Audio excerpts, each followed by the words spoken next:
ओम शांति। 13 अप्रैल 2024। बाबा के महावाक्य।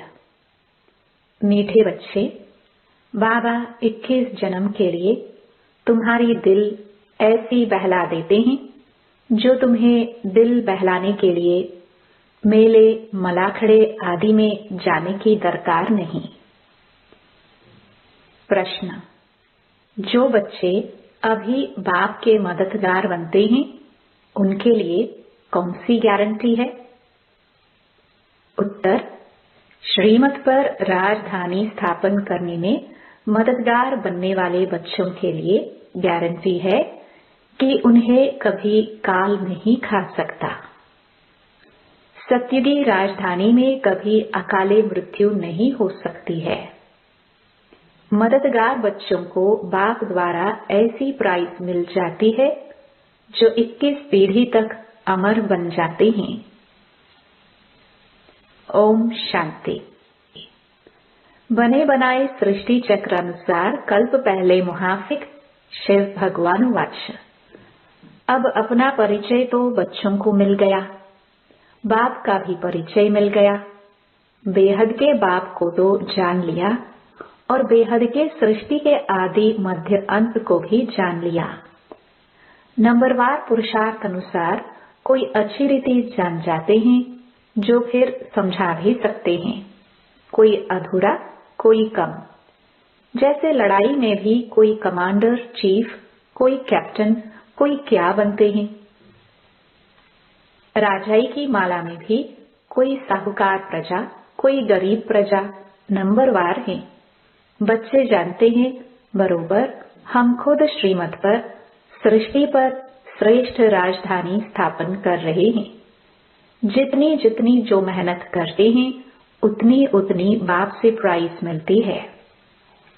आजकल शांति के लिए राय देने वाले को भी प्राइज मिलती है। तुम बच्चों को भी प्राइज मिलती है। वह उनको नहीं मिल सकती।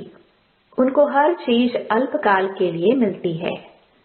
तुम बाप की श्रीमत पर अपनी राजधानी स्थापन कर रहे हो, सो भी 21 जन्म 21 पीढ़ी के लिए गारंटी है। वहां बचपन व जवानी में काल खाता नहीं। यह भी जानते हो न मन न चित था हम ऐसे स्थान पर आकर बैठे हैं जहां तुम्हारा यादगार भी खड़ा है, जहां 5000 वर्ष पहले भी सर्विस की थी। दिलवाड़ा मंदिर, अचल घर, गुरु शिखर है। सतगुरु भी ऊंचे से ऊंच तुमको मिला है जिसका यादगार बनाया हुआ है। अचलगढ़ का भी राज तुम समझ गए हो। वह हुई घर की महिमा।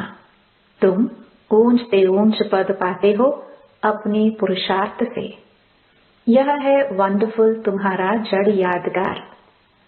वहां ही तुम चैतन्य में आकर बैठे हो।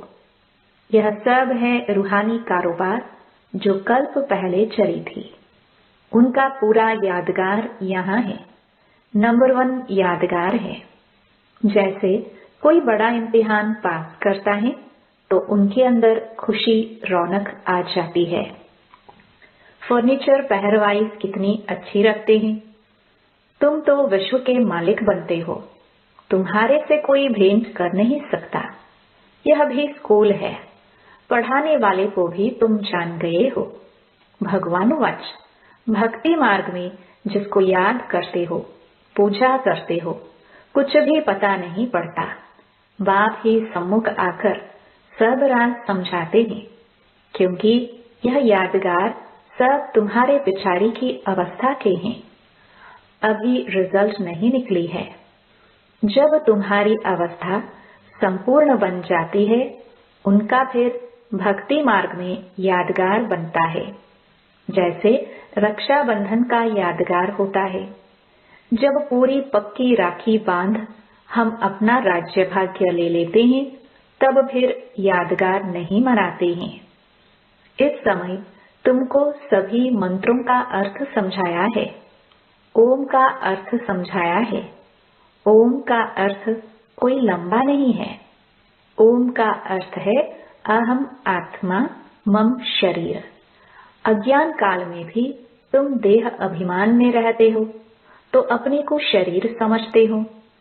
दिन प्रतिदिन भक्ति मार्ग नीचे गिरता जाता है, तमो प्रधान बनता जाता है। हर चीज पहले सतो प्रधान होती है। भक्ति भी पहले सतो प्रधान थी। जब एक सत शिव बाबा को याद करते थे भी बहुत थोड़े। दिन प्रतिदिन वृद्धि बहुत होनी है। विलायत में जाति बच्चे पैदा करते हैं तो उनको इनाम मिलता है। बाप कहते हैं काम महाशत्रु है। सृष्टि की बहुत वृद्धि हो चुकी है, अब पवित्र बनो। तुम बच्चे सृष्टि के आदि मध्य अंत को अब बाप द्वारा जान चुके हो। सतयुग में भक्ति का नाम निशान नहीं है। अभी तो कितनी धूमधाम है, मेले मलाखड़े बहुत लगते हैं, जो मनुष्य जाकर दिल को बहलाए। तुम्हारा दिल तो बाप आकर बहलाते हैं 21 जन्मों के लिए, जो तुम सदैव बहलते रहते हो। तुमको कभी मेले आदि में जाने का ख्याल भी नहीं आएगा। कहाँ भी मनुष्य जाते हैं सुख के लिए। तुमको कहाँ पहाड़ों पर जाने की दरकार नहीं। यहाँ देखो कैसे मनुष्य मरते हैं। मनुष्य तो सतयुग कलयुग स्वर्ग नरक को भी नहीं जानते। तुम बच्चों को तो पूरा ज्ञान मिला है। बाप नहीं कहते हैं कि मेरे साथ तुमको रहना है। तुमको घर बार भी संभालना है। बच्चे जुदा तब होते हैं जब कोई खिटखिट होती है, फिर भी तुम बाप के संग रह नहीं सकते हो। सब सतो प्रधान बन नहीं सकते। कोई सतो, कोई रजो, कोई तमो अवस्था में भी है। सब इकट्ठे रह नहीं सकेंगे। यह राजधानी बन रही है। जो जितना जितना बाप को याद करेंगे उस अनुसार राजधानी में पद पाएंगे। मुख्य बात है ही बाप को याद करने की। बाप स्वयं बैठ ड्रिल सिखलाते हैं। यह है डेड साइलेंस। तुम यहाँ जो कुछ देखते हो उनको देखना नहीं है। देह सहित सबका त्याग करना है। तुम क्या देखते हो? एक तो अपने घर को और पढ़ाई अनुसार जो पद पाते हो उस सतयुगी राजाई को भी तुम ही जानते हो। जब सतयुग है तो त्रेता नहीं, त्रेता है तो द्वापर नहीं, द्वापर है तो कलयुग नहीं। अब कलयुग भी है, संगम युग भी है। भल तुम बैठे पुरानी दुनिया में हो, परंतु बुद्धि से समझते हो हम संगम युगी हैं। संगम युग किसको कहा जाता है यह भी तुम जानते हो। पुरुषोत्तम वर्ष, पुरुषोत्तम मास, पुरुषोत्तम दिन भी इस पुरुषोत्तम संगम युग पर ही होता है। पुरुषोत्तम बनने की घड़ी भी इस पुरुषोत्तम युग में ही है। यह बहुत छोटा लीप युग है। तुम लोग बाजोली खेलते हो जिससे तुम स्वर्ग में जाते हो। बाबा ने देखा है जैसे साधु लोग अथवा कोई कोई बाजोली खेलते खेलते यात्रा पर जाते हैं, बड़ी कठिनाई उठाते हैं। अब इसमें कठिनाई की बात नहीं, यह है योग बल की बातें। क्या याद की यात्रा तुम बच्चों को कठिन लगती है? नाम तो बहुत सहज रखा है, कहाँ सुनकर डरना जाए। कहते हैं बाबा हम योग में रह नहीं सकते। बाबा फिर हल्का कर देते हैं। यह है बाप की याद। याद तो सब चीजों को किया जाता है। बाप कहते हैं अपने को आत्मा समझो। तुम बच्चे हो ना, यह तुम्हारा बाप भी है, माशिक भी है। सब आशिक उनको याद करते हैं। एक बाप अक्षर भी काफी है। भक्ति मार्ग में तुम मित्र संबंधियों को याद करते फिर भी हे प्रभु, हे ईश्वर जरूर कहते हो। सिर्फ पता नहीं कि यह क्या चीज है। आत्माओं का बाप तो परमात्मा है। इस शरीर का बाप तो देहधारी है। आत्माओं का बाप अशरीरी है। वह कभी पुनर्जन्म में नहीं आते और सभी पुनर्जन्म में आते हैं। इसलिए बाप को ही याद करते हैं, जरूर कभी सुख दिया है। उनको कहा जाता है दुख हरता सुख करता, परंतु उनके नाम रूप देश काल को नहीं जानते हैं। जितने मनुष्य उतनी बातें, अनेक मत हो गई हैं। बाप कितना प्रेम से पढ़ाते हैं, वह है ईश्वर शांति देने वाला। कितना उनसे सुख मिलता है। एक ही गीता सुनाकर पतितों को पावन बना देते हैं। प्रवृत्ति मार्ग भी चाहिए ना। मनुष्यों ने कल्प की आयु लाखों वर्ष कह दी है, फिर तो अनगिनत मनुष्य हो जाते। कितनी भूल की है। यह नॉलेज तुमको अभी मिलती है, फिर प्रायलोप हो जाती है। चित्र तो हैं जिनकी पूजा होती है, परंतु अपने को देवता धर्म का समझते नहीं है। जो जिनकी पूजा करते हैं वह उस धर्म के है ना। यह समझ नहीं सकते कि हम आदि सनातन देवी देवता धर्म के हैं, उनकी ही वंशावली हैं। यह बाप ही समझाते हैं। बाप कहते हैं तुम पावन थे, फिर तमो प्रधान बन पड़े हो, अब पावन सतो प्रधान बनना है। क्या गंगा स्नान से बनेंगे? पतित पावन तो बाप है। वह जब आकर रास्ता बताए तब तो पावन बने। पुकारते रहते हैं परंतु जानते कुछ भी नहीं। आत्मा पुकारती है ऑर्गन्स द्वारा कि हे पतित पावन बाबा, हमको आकर पावन बनाओ। सब पतित हैं, काम चिता पर जलते रहते हैं। यह खेल ही ऐसा बना हुआ है। फिर बाप आकर सबको पावन बना देते हैं। यह बाप संगम पर ही समझाते हैं। सत्युग में होता है एक धर्म, बाकी सब वापस चले जाते हैं। तुम ड्रामा को समझ गए हो, जो और कोई नहीं जानते। इस रचना का आदि मध्य अंत क्या है, ड्यूरेशन कितना है, यह तुम ही जानते हो। वह सब है शूद्र, तुम हो ब्राह्मण। तुम भी जानते हो नंबरवार पुरुषार्थ अनुसार। कोई गफलत करते हैं तो उनके रजिस्टर से दिखाई पड़ता है कि पढ़ाई कम की है। कैरेक्टर्स का रजिस्टर होता है, यहाँ भी रजिस्टर होना चाहिए। यह है याद की यात्रा, जिसका कोई को भी पता नहीं है। सबसे मुख्य सब्जेक्ट है याद की यात्रा।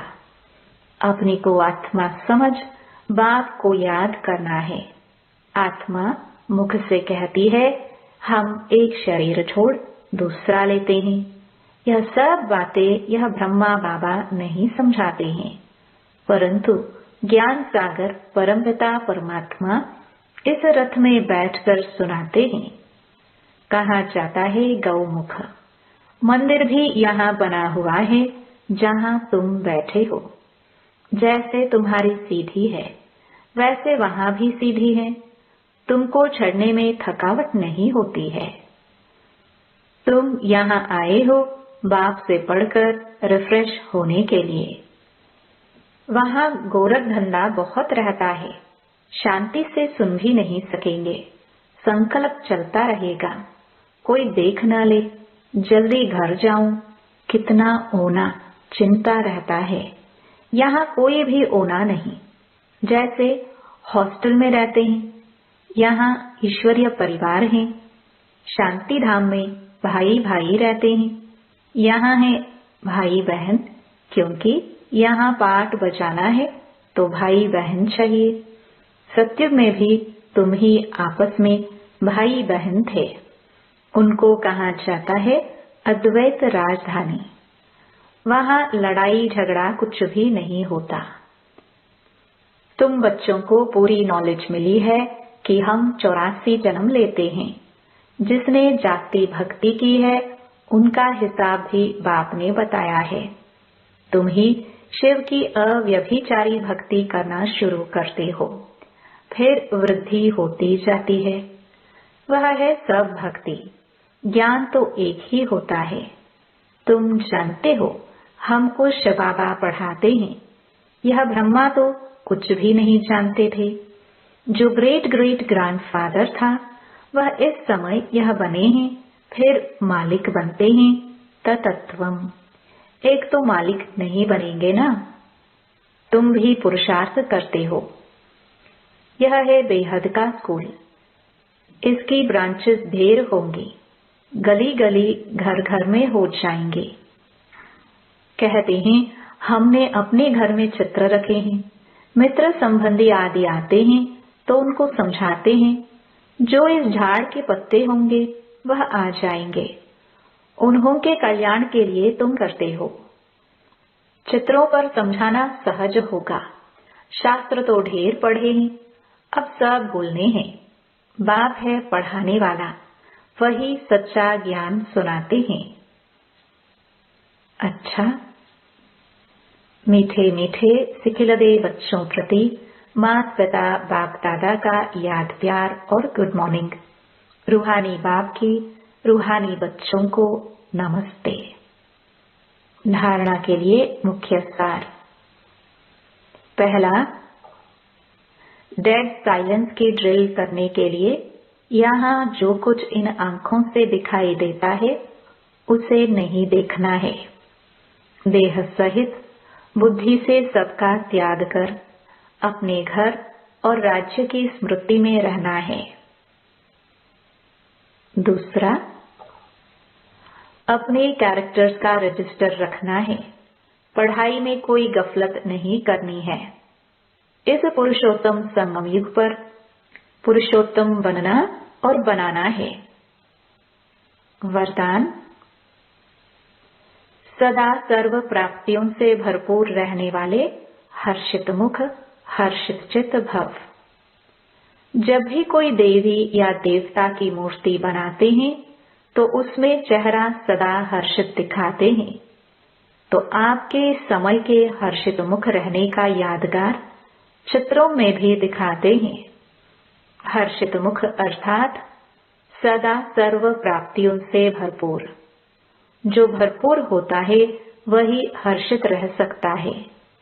अगर कोई भी अप्राप्ति होगी तो हर्षित नहीं रहेंगे।